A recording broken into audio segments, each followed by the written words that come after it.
Psicologia ambiental foi tema de debate no 4º Seminário Nacional de Mobilidade Urbana realizado em São Paulo, cujo tema central foi Lugares Possíveis, Cidades para o Amanhã.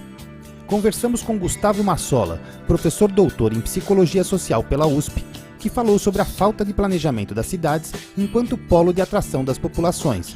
Falou da relação entre ambiente físico e as pessoas e sobre a aparente contradição de não gostar do ambiente onde vive, apesar de se identificar com o local. A psicologia ambiental é uma área da psicologia que estuda como é que as pessoas se sentem em relação aos lugares em que elas moram, trabalham, né? Então, a psicologia estudou o ambiente já há muito tempo, mas há muito pouco tempo a psicologia começou a se interessar assim, como é que o ambiente construído interfere nos fenômenos psicológicos, na percepção das pessoas sobre os lugares, né? Como é que, por exemplo, a vida no campo é diferente da vida urbana em termos psicológicos. E isso não faz muito tempo que a psicologia começou a estudar. Então esse campo de estudos assim é o da psicologia ambiental, né? E a psicologia ambiental, por exemplo, estuda coisas como todos nós temos uma maneira como nós nos identificamos, quem a gente pensa que a gente é. Como é que essa nossa identidade se relaciona com os lugares em que a gente morou, né? Existe, por exemplo, uma identidade urbana e uma identidade rural, quer dizer, as pessoas que moram nas cidades têm características identitárias próprias, assim. E uma outra coisa que a psicologia estuda é em relação aos afetos, né? Se as pessoas gostam ou não dos lugares, por que gostam, por que não gostam. Então, muitas vezes a gente encontra casos assim, muitas vezes é assim, né? Que uma pessoa se identifica muito com o lugar em que ela mora, ela sente que ela é dali, mas ela não gosta daquilo. Isso é um sofrimento, né? Você sentir que você é de um lugar que não gosta, causa sofrimento.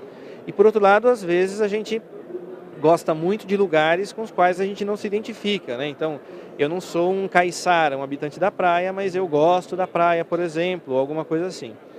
E a psicologia ambiental ela tem tentado estudar esse fenômeno da identidade, do apego ao lugar, né, do afeto pelos lugares, e tentando incrementar a qualidade de vida das pessoas na relação com os lugares. Quer dizer, como é que a gente pode fazer para planejar lugares que façam as pessoas se sentirem melhor naquele lugar, e aí não só pelo aspecto físico, mas pelo que aqueles lugares podem significar para as pessoas.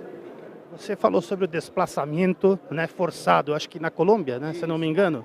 Ou seja, as pessoas têm que sair da localidade em que vivem porque não há outro remédio, né? Não tem como viver naquele local. Carrega também o sofrimento quando muda. Carrega um sofrimento brutal muitas vezes, né? No caso da Colômbia, né, o deslocamento é tanto pela ação das Farc quanto pela ação do Exército. E aí as pessoas elas podem ver, digamos, o grupo das Farc como agressor, e às vezes o próprio Estado como um agressor que as retira dali. Esse tema é um tema também muito importante no Brasil, a gente não dá esse nome, né, porque os colombianos já deram esse nome, mas a gente não dá esse nome ainda. Mas isso produz muitas vezes um sofrimento que se prolonga pela vida, né? Então, a gente pode chamar isso talvez de desenraizamento. A pessoa, quando ela está enraizada num lugar e ela é desenraizada, ou seja, arrancada à força, né? Ela muitas vezes carrega uma marca de sofrimento pela vida toda. Então, existem muitos casos de depressão profunda que vem desse tipo de deslocamento, né? A desagregação social, assim, do tecido social. Então, as pessoas não se reconhecem mais nos lugares onde elas passam a morar, porque elas não reconhecem mais nada, né?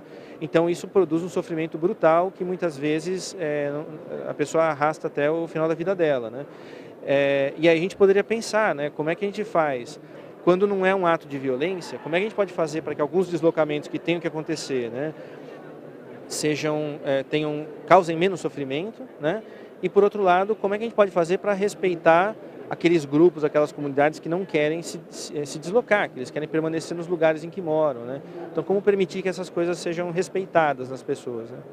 Por fim, só para encerrar, as grandes cidades principalmente, não se prepararam para receber tanta gente, para esse adensamento, enfim, faltou preparação, não se preocuparam com isso. É possível ainda transformar essas cidades em lugares possíveis, cidades para o futuro? Eu penso que sim, né? É até curioso porque, dizer assim, elas não se prepararam, né? Mas se a gente pega autores da primeira metade do século XX, todos eles apontavam que o caminho natural ia ser as pessoas morarem em cidades. Então, a sociologia urbana, rural, por exemplo, né? ela apontava que com o passar do tempo as pessoas deixariam de viver nas regiões rurais. Então por que as cidades não se prepararam? Né? Assim, como é que elas não se prepararam para um afluxo de pessoas que não estava nem sendo só previsto, estava sendo proposto que as pessoas se deslocassem cada vez mais para as cidades. E de fato não se prepararam, né?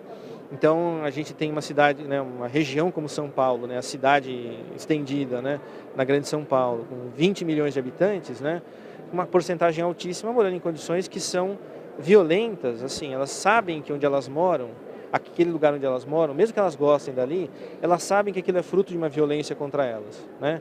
Então um habitante de uma favela, quando ele olha, ele pode gostar do lugar onde ele mora, né? Não é que ele necessariamente tenha que não gostar do lugar onde ele mora, mas ele sabe que a constituição daquilo é fruto de uma violência, quer dizer, de uma sociedade que não se preparou para a existência deles. E isso é uma coisa muito grave e que, de fato, a gente pode considerar que produz marcas nas pessoas muito profundas. A gente pode relacionar a delinquência, a violência, né? Muito obrigado, Gustavo. Eu que agradeço e bom trabalho aí.